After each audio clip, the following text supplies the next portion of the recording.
One thing when you first look at the car is very obvious. It's all about aerodynamics. It looks very much like a race car, and it has aerodynamic values, downforce values that are double as much as we had from the predecessor. That means at 285 kilometers per hour, there's 860 kilos of downforce on the car. And even at 200 kilometers per hour, we have 410 kilograms. That is a lot, and that helps a lot on cornering speeds, especially in high-speed corners. And how did we achieve that? Active aerodynamics. A huge rear spoiler, 6 feet wide, higher up in cleaner air than ever before, and 2 modules hidden beneath the front lamps that have active diffusers that work in synchronicity with the rear flap that goes up and down to get maximum performance on track. And this car does not only feature a lot of aerodynamic components that we use in the GT3 R race car, we even stole a feature from Formula One, which is a drag reduction system that the pilot can activate via a button on the steering wheel to reduce drag and give the car the best performance out of the corners on the longer straights. Everything on the car has a function. If we start with these nostrils here on the front hood, they're there to guide the air that exits from the radiator, which is hot, to the sides of the car, to both sides of the car, and keep the air outward of the center section where the intake system of the car is located. The cooler the air, the more oxygen we have, the more power the car can produce. And we're doing this by these nostrils and these fins here on top of the roof, which have a slightly curved geometry to guide the airflow away from the center section.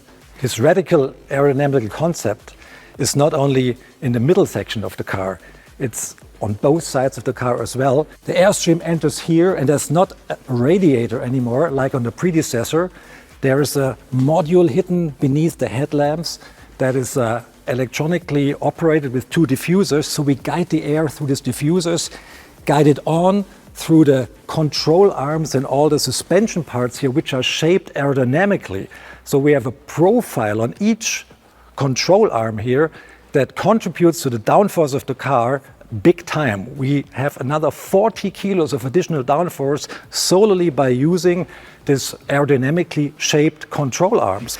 If the air goes on, it gets ventilated through these vanes up above, which we know from the predecessor, which work a little bit more efficient even. And we use this section here, which is a little bit drawn to the inside, to exhale the air a little bit better out of the wheel wells. And for that, we had to construct a new door that is made of carbon fiber. These vanes here guide the air close to the body to prevent swirls that are causing back pressure. We don't want to have that. And then guide the air here through the side of the car into these intakes here, which are not used anymore for intake charge of the car, which are part of the aerodynamical concept to accelerate the air, guiding the air mostly and as flat as possible to the side of the car by using these vanes here. And that's not everything. There's a lot of air entering in the front, underneath the front splitter. The whole under construction of the car is full of vanes and guiding flappers to get the best aerodynamical results. A lot of speculation was going on what kind of engine would be in this car. It's a 4-liter flat 6-cylinder engine, normally aspirated. It has 525 horsepower, so that's 15 more than on the GT3. How did we do that? Different camshafts, different setup, and the camshaft has higher overlap, creating more ferocity in the revving up dynamics, more power at high RPMs, which is a 9,000 RPM red line. And mated to this fire-breathing engine is a PDK gearbox, quite typical for an RS variant because it's really quicker on the track.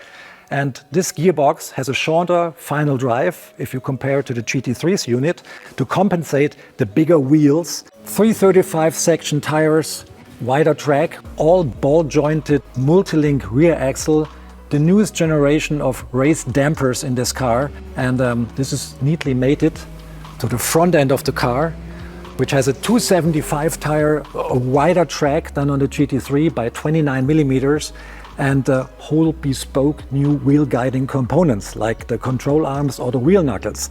We have a deeper pivot point here, so that gives us kind of an anti-dive system to the car that enables us to keep the car always at the same pitch. including under very hard braking. So that means that the distribution between the front downforce and the rear downforce on the car always stays the same, and the car is very controllable because there's no shift in downforce on the car.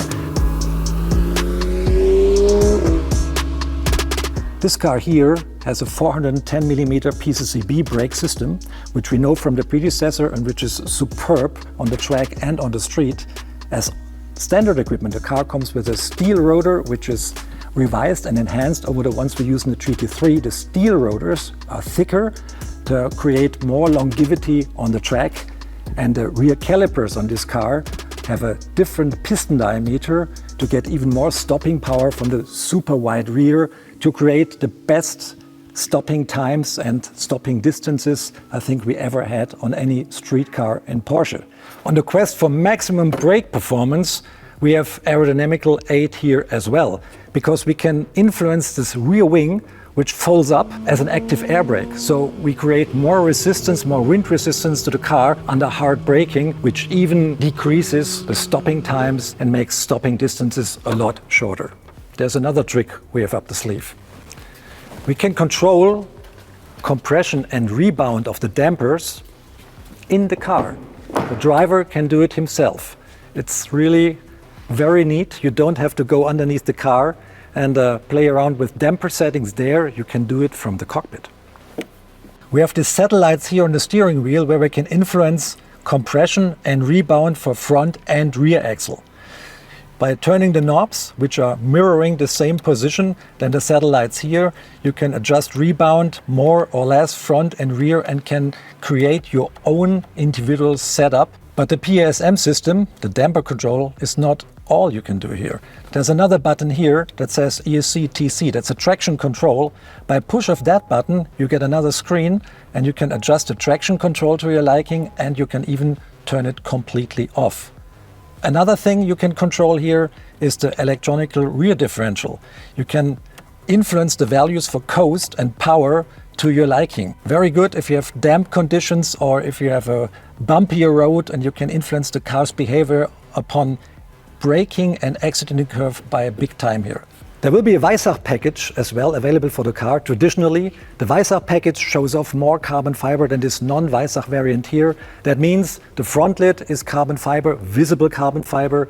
The roof is visible carbon fiber. And for most markets, we offer a rear roll cage made of carbon fiber as well, which is in itself 6 kilos lighter than the steel variant. Another goodie here for the Weissach package is you can order the car with magnesium forged wheels as well, which shave off another 8 kilos of the car's overall weight, which in its lowest spec is 1450 kilograms, which is quite a low figure for a car like that, for the size of the car and for all the technology involved. So that rounds it off.